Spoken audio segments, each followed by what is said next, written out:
আজকাল কম বেশি সবাই চিকেন রান্না করতে পারে, তাও আমি কিছু ছোট ছোট স্টেপ শেয়ার করব যাতে মাংস রান্নাটা আরও কীভাবে বেটার হয়। এখানে আমি চিকেনটাকে শুধুমাত্র নুন, লেবুর রস আর লঙ্কা গুঁড়ো দিয়ে ম্যারিনেট করে রেখেছিলাম, আর কিছু দিইনি। তারপর শুকনো লঙ্কা আর জিরে ফোড়ন দিয়ে একটু চিনি দিয়ে দিয়েছিলাম। এটা অবশ্যই মিস করো না, কারণ এটাই কালারটা খুব ভালো আসে।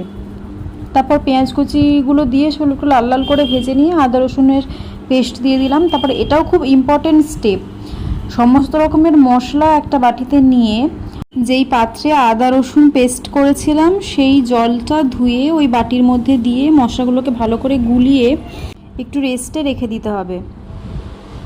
এবার টমেটো কুচি দিয়ে আর ওই গুলে রাখা মশলাটা দিয়ে যতক্ষণ না তেল ছেড়ে আসছে ততক্ষণ মশলাটাকে ভালো করে কষাতে হবে। ব্যাস, তারপর ভালো করে মশলাটা কষাতে হবে যতক্ষণ না পর্যন্ত মশলা থেকে তেল ছাড়ছে।